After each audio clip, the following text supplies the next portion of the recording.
Hello everyone, welcome to my channel and thank you for taking the time to watch this video. Today I'm going to be presenting the Crystal Tarot deck to you in this deck walkthrough series. I hope you've been watching all the previous videos that I've been doing and I hope you have found them very helpful. And so this particular deck, the Crystal Tarot, is quite an unusual deck, and I thought I'd just show you what's out there and something very, very different. So it's a deck that's been done by Elisabetta, and it is been published by Llewellyn in 2001. It's done, the artist and the person who did the whole tarot deck itself is Elisabetta Trevisan, and it's a very, very beautiful, very, very artistic deck. And if you're a person who collects decks, this is the deck for you to collect because the artwork is quite exceptional, quite unusual.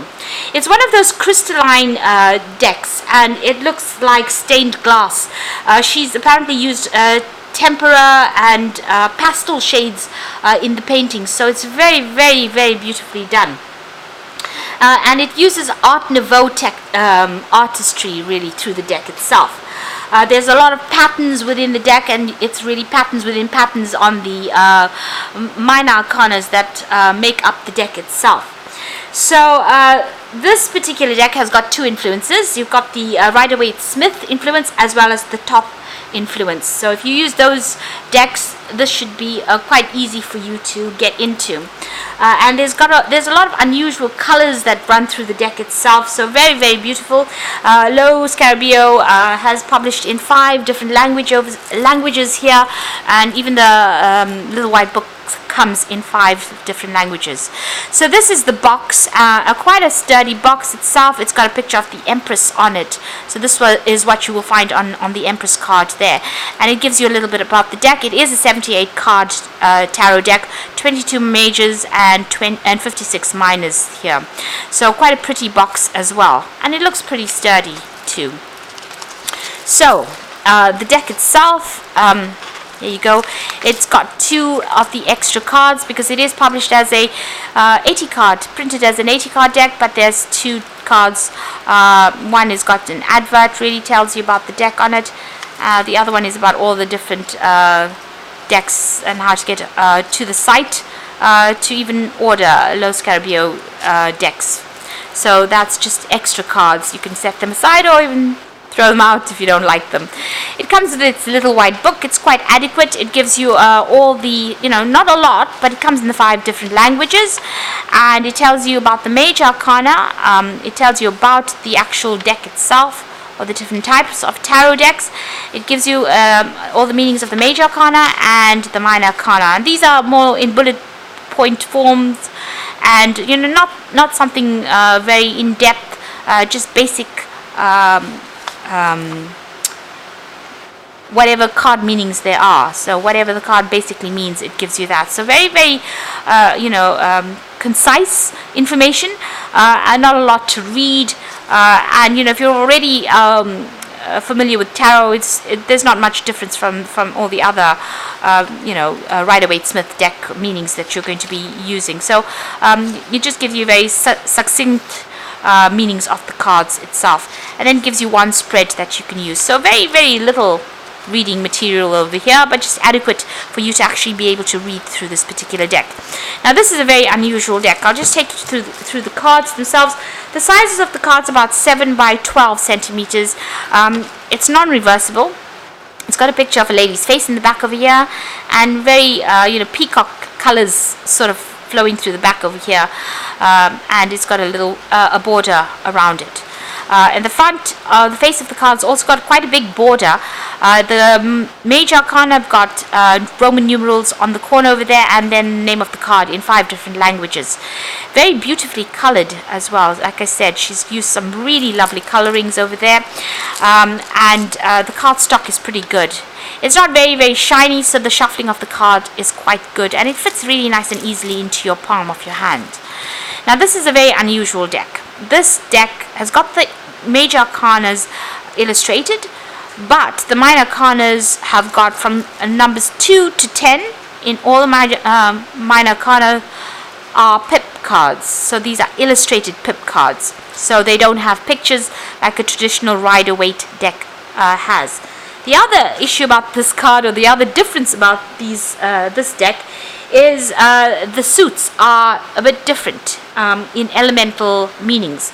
So for instance, the wands do represent fire, and the coins do represent the earth, or the pentacles are representing the earth cards. But the cups represents air, not water, and the swords represents water. So the cups and the swords suits are sort of switched. So that is very important to bear in mind. So the meanings do change. So if you're familiar with the Thoth decks, then this shouldn't be a problem. But if you aren't, and you're a person who's used only rider-waite, it might be a little bit of an adjustment for you. So there are 2 adjustments that you will have to make reading pip cards. So you do have to be quite a seasoned tarot reader, I feel, in order for you to read this. Or you have to have a really highly developed psychic ability to be able to read these cards. So that's very, very important. And also you've got to take note that these suits, the cups and the sword suits, have got reversed elements, and take that into consideration when you're reading through the meanings of those cards. So having said that, let's go through the deck itself. This is the Fool card here, and you can see it's beautifully done, very unusual. So this is the Fool, the Magician, the High Priestess. The colors are really, really exceptional, and the artwork is lovely. This is the Empress, the Emperor, the Hierophant, the Lovers, the Chariot, Justice, the Hermit, the Wheel of Fortune, Strength, the Hanged Man, Death, Temperance, the Devil, the Tower. It's a very pretty tower. The Stars, got the Moon, the Sun, Judgment, the World, and that's the end of the major arcana. So very, very beautifully illustrated, really, really lovely cards there. Now the aces are all illustrated as well. So this is the Ace of Cups, and then we start with the pip cards, and this is the Two of Cups. So I told you the Cups cards represent air, so this is the suit of air really, but it's cups. Two of Cups, the Three of Cups, and they are illustrated. There is a background sort of picture that you can draw from, but mostly it's going to be more of an intuitive read, or even knowing, using the astrology or even the numerology when you're reading each card. So this is the Four of Cups, the Five of Cups, the Six of Cups, the Seven of Cups, the Eight of Cups, the Nine of Cups, and then the 10 of Cups. Then you've got the Knave of Cups. So this is illustrated. This is the court cards. They are illustrated. The Knight of Cups,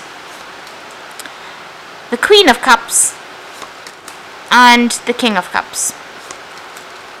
Then you've got the Ace of Pentacles, the Two of Pentacles, the Three of Pentacles, the Four of Pentacles. Now the pentacles are beautifully illustrated there. The backgrounds are beautiful as well.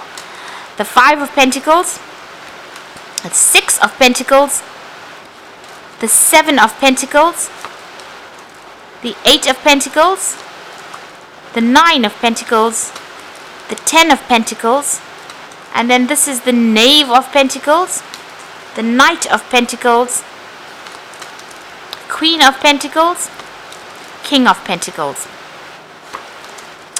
This is the Ace of Wands. So this is representing fire. The Two of Wands, the Three of Wands, the Four of Wands, the Five of Wands, the Six of Wands, the Seven of Wands, the Eight of Wands, the Nine of Wands, and the 10 of Wands. Then this is the Knave of Wands, the Knight of Wands, the Queen of Wands, and the King of Wands. So she must have taken ages to actually paint. This is so beautifully done. The Ace of Swords. So Swords is the one that's now representing water. The Two of Swords, the Three of Swords. You can see there's a lot of fish in the background there.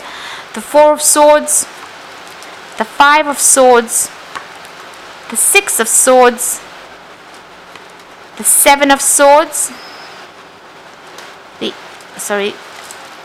Seven of Swords, oh yes, the Eight of Swords, the Nine of Swords, and the 10 of Swords. You've got the Knave of Swords, the Knight of Swords, the Queen of Swords, and finally the King of Swords. So if you're not used to pip cards, they can get a bit confusing. So you do need to actually know your, what every card means quite thoroughly before using the deck, so you don't get confused. The Four of Swords is not so much different from, maybe the Five of Swords, so that can cause a bit of confusion there. But if you're used to using pip cards, then this should be quite easy for you to use. And you do need to use other means like astrology or numerology to actually read through these cards. If you're a person that is, well versed with the Thoth decks, this should not be a problem to read this particular deck. And it is such a beautiful artistic deck. I know it's well worth getting it. I will put in the links for you for Amazon and eBay. I don't know if they really are printing them anymore. They might have gone out of print because they were printed initially in 2001. But it is such a beautiful deck and such a good collector's item as well. And if you're somebody who knows your tarot pretty well, this would be quite pleasurable to actually use because it's such a beautiful deck. And also, when you don't have any kind of pips, any illustrations on the minor arcana, it allows your mind to be able to expand, and you can see bigger meanings and pick up more psychic messages as well. So it's not a disadvantage having pip cards. It allows much more leeway. It allows you to express a little better and a little different from all the run-of-the-mill explanations for cards. But if you're a new tarot reader, I would think this is not the first deck you should be getting. You use this once you have got yourself pretty well versed. And if you're somebody who has been using the Thoth decks, this will be quite easy for you to use. Now I will be presenting Thoth decks later on. I didn't do them initially because they are a bit more difficult to read than the rider-waite decks, but I will bring that to you as well in the future. So this deck has got that combination of rider-waite and Thoth. You can get it in future anticipation of being able to read Thoth decks as well.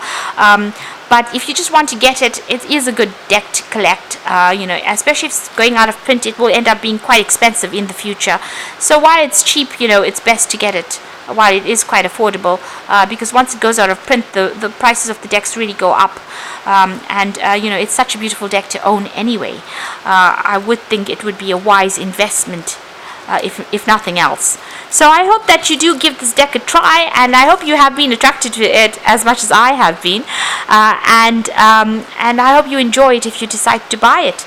And thank you so much for watching this particular deck review, and don't forget to like, share and subscribe if you have enjoyed this review. Thank you for watching. Take care now. Goodbye.